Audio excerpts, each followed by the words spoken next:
In this episode of Alternative Perspective, we address a very important question: how Indian National Congress dealt with Pakistan-sponsored proxy war and terrorism.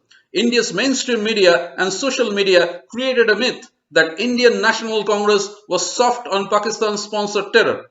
This is in stark contrast with the reality. Our analysis is based on hard facts and electronic evidence. It transpires that a counter-proxy war was waged upon Pakistan during the time of UPA government, which claimed the lives of more than 40,000 personnel from Pakistan's armed forces, paramilitary forces and police forces.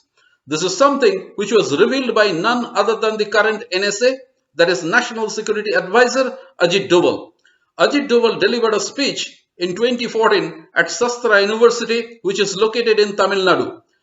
The startling fact came out in this speech. Kindly watch a video clip and I request you all to listen to it carefully. I could have easily downloaded this video clip from YouTube. I didn't do that. Rather, I did a screen grab capture so that you can see when this speech was delivered by Mr. Ajit Doval. In this speech in 2014, Ajit Doval clearly admitted that Indian National Congress-led UPA was rather tough on Pakistan and gave Pakistan a harsh lesson for waging a proxy war against India. Kindly watch. How do we tackle Pakistan? I talked about their having the nuclear threshold, having the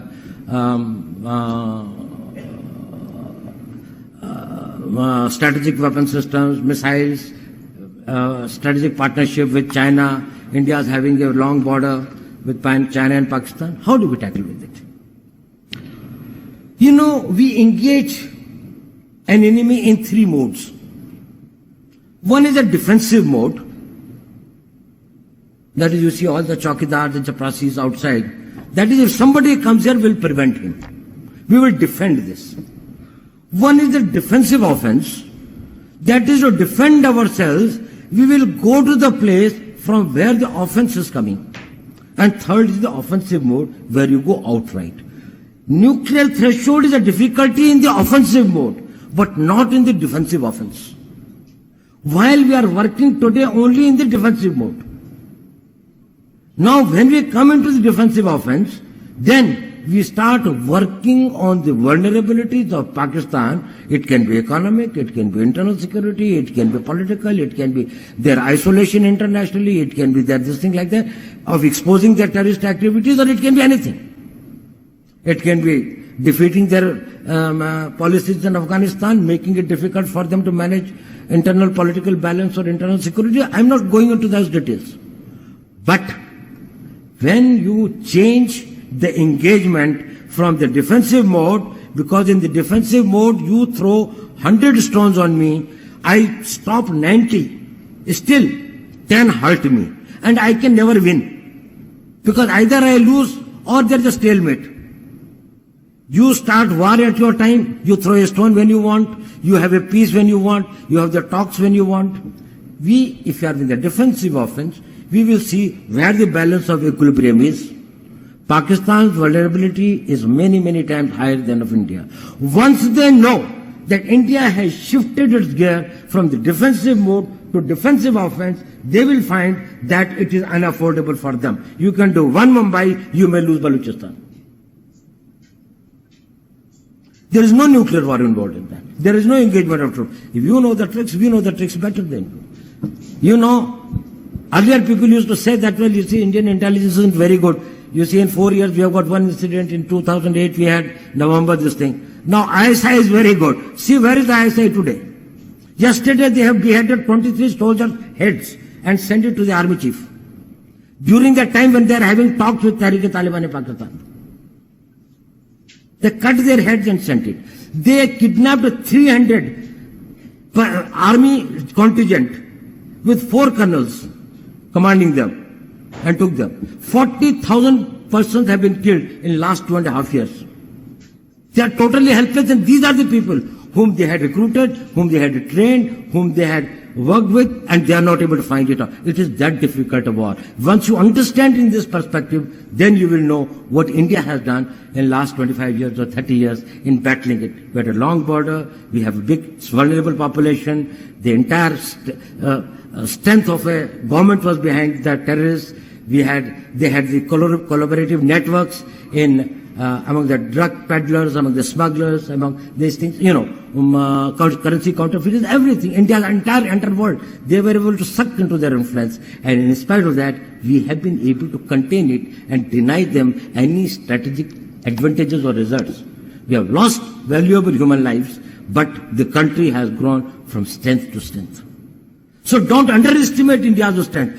Our only difficulty has been that is, we have been in the defensive mode. If we had changed the gear into at least partially getting into the defensive offensive mode, probably we could have reduced a certain amount of the casualties that we have suffered. What have they gained in Kashmir? Kashmir today is much more distant from them than it ever was from 1966. Today there is no one in Kashmir who would like to support this thing. So I said smother. For smothering, you tackle Pakistan. Don't buy their argument that in case Taliban are not stopped at the border of Pakistan, then probably India will be threatened. Firstly, we will not be threatened. Secondly, Pakistanis are not our well-wishers. We will tackle Taliban in a way we want. Taliban will listen to the Deobandis much more. And today the goodwill for India and Afghanistan, India is the most popular country in Afghanistan in the world today. Amongst all the countries in the world, Indians are the most respected and most liked people there in Afghanistan. We will tackle them the way we have to. We don't need Pakistan's help. Let Pakistan bleed with the Taliban problem in case they do not give terrorism as an instrument of state policy. Second thing I think I don't have much time, I was told, is about how do you distinguish the terrorist organizations? How do you smother them? Deny them three things. That's what I said, the oxygen of this thing. Deny them the weapons, the funds, and the manpower. Now, funding are denied to the terrorists by countering it with the funds more than 1.5 times of the funds available to them. So if they have got a budget of 1,200 crores, we can match it with 1,800 crores. They are all on our side. At least they won't do. They are mercenaries. You think they are the great fighters? What are they fighting for? It is only because they haven't got the job, they haven't just think somebody has misled them. Problem is that we do not listen, we do not focus, and we do not think deeply. National Security Advisor Ajit Doval clearly says that in the last 4 or 5 years, they, that is Pakistan, managed to do one Mumbai. That is, he implied 26/11 in 2008. But Pakistan lost more than 40,000 men in 2.5 years' time leading up to 2014. That is, according to Ajit Doval, Pakistan lost more than 40,000 men in between 2011, 2012, 2013 time frame. So, who was in power in India in between 2011 to 2013? Indian National Congress led UPA, right? The whole discussion stands on a logical premise. Ajit Doval is talking about Pakistan's waging a proxy war against India through terrorism and how India can tackle Pakistan. Ajit Doval discusses the countermeasures which India could adopt to tackle Pakistan, and whatever he suggests as countermeasures boils down to India waging a counter proxy war against Pakistan. Is that correct? And if you follow the context of this lecture by Ajit Doval, it becomes quite clear that Ajit Doval admits that India waged proxy war against Pakistan under Congress-led UPA government in between 2009 to 2013 timeframe. That is, after 26/11 Mumbai attack, which took place in 2008. Ajit Doval retired from Intelligence Bureau in 2005 and he was the director of IB and he became India's National Security Advisor in 2014. He is not an ordinary man. Being part of India's intelligence fraternity, he shouldn't have never admitted openly and publicly what Indian intelligence fraternity had achieved in the last 25 years and particularly in between 2009 and 2013. Question: is Ajit Doval a humbug or did he intentionally leak India's strategic game plan in Pakistan? And if he has done that, he is a traitor. I can say this much only: reality is stranger than fiction. During this lecture, Ajit Doval made a threatening statement to Pakistan. You do one more Mumbai, you lose Balochistan. Well, this statement had plenty of emotional fervor. nationalistic and hyper-nationalistic appeal, and perhaps, at least to a certain extent, some Zingoism. This was again a blunder from him. You never publicly say what you really plan to do with your adversary. In the famous book, Art of Warfare, Sun Tzu says war fighting is all about deception. Certainly, Ajit Doval violated this principle. Someone might argue that Ajit Doval wanted to deter Pakistan from waging any further proxy war against India. But the combined effect of Pathankot, Uri and Pulwama is no less than Mumbai. Did Pakistan lose Balochistan? No. Till today, Balochistan is an integral part of Pakistan. Ajit Doval, however, admitted that by 2014, India was in a far better position in Afghanistan. He also admitted that people of Kashmir came closer to India by 2014 and went further away from Pakistan. He also admitted India's better economic condition gives India an edge over Pakistan in proxy war because India can pay more money to the mercenaries and buy them to India's side.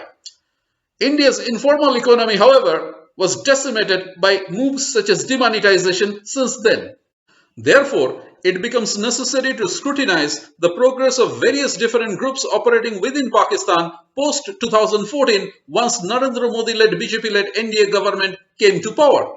Ideally, we should expect a hike in the activities of these groups within Pakistan as per Ajit Doval's defensive offense doctrine.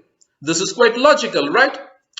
But we see an anticlimax. Pakistan would launch a massive military offensive called Zarb-e-Azab against these groups such as Tehrik-e-Taliban Pakistan or TTP, Islamic Movement of Uzbekistan, that is IMU, East Turkestan Islamic Movement, Lashkar-e-Zangbi, Zundullah, and Haqqani Network. Operation would commence on 15th June 2014 and would continue till 3rd April 2016. So this operation continued for 2 long years.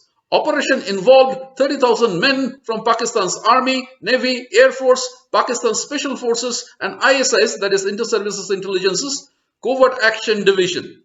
Operation was carried out across various places in Pakistan, namely FATA, that is federally administered tribal areas, North Waziristan, Khyber Pakhtunkhwa, Balochistan, and South Punjab. So you can understand the magnitude of this operation. Pakistani forces suffered a huge casualty. Official death toll was 500, close to 2,000 soldiers were injured. All the information is freely available on the net. There is a Wikipedia page on Zarb-e-Azab. In 2017, Pakistan launched another operation called Radul Fasad in order to consolidate the gains from Zarb-e-Azab. It was of much limited scale and involved paramilitary personnel and law and authority personnel, that is police forces. Now, don't tell me that these groups were raised, funded, armed and trained within a month of Narendra Modi-led BJP-led NDA government taking over and Ajit Doval becoming India's national security advisor. In fact, Ajit Doval himself made things clear that these groups started to make life difficult for Pakistan in between 2009 and 2013, which culminated in a serious loss of lives. So far as Pakistan is concerned, more than 40,000 of its men from its armed forces and its paramilitary forces dying. In fact, the dismantling of these groups started right after Narendra Modi-led BJP government taking over and Ajit Doval becoming India's national security advisor. Therefore, don't think that defensive offense was Ajit Doval's invention. Actually, Indian National Congress-led UPA government waged a counter-proxy war against Pakistan and Ajit Doval just named this with a bombastic word called defensive offense and tried to pose as if he was the inventor of this war-fighting paradigm. In fact, this is a case of hybrid and asymmetric warfare, and hybrid and asymmetric warfare or this kind of war-fighting paradigm is around for the last 5,000 years. Actually, these guys are good at marketing. Mrs. Indira Gandhi started the LCA project and Atal Bihari Vajpayee named it Tejas. Ajit Doval, according to me, is more of a hype rather than anything else. We need to think deep and question our understanding. Once I started to dig deeper, a completely different picture started to emerge. Now I have some questions. Did Narendra Modi-led BJP government's presence in India give Pakistan an impetus to wage an offensive against these groups operating within Pakistan? Because they didn't do that prior to 2014. They did this starting 2014 onwards. Question number 2. Did RAW, that is Research and Analysis Wing, fail to protect these groups under the instruction of Narendra Modi-led BJP government, or for that matter, under the instruction of NSA Ajit Doval, or for that matter, whether they stopped funding and arming these groups starting 2014? Question number 3. Did Narendra Modi-led BJP government and India's national security apparatus colluded with Pakistan and provided Pakistan with the secret information about these groups, their activities and their leadership, etc.? Because the entire leadership was wiped out. Almost entire leadership was wiped out by the Pakistani army. Question number 4. Why does RAW fumble every time a non-Congress government come to power? For example, Morarji Desai defunded RAW, that is Research and Analysis Wing, after he came to power following JP movement or Jay Prakash Narayan movement. Later, American award-winning journalist Seymour Hersh called Morarji Desai an American stooge and a CIA agent.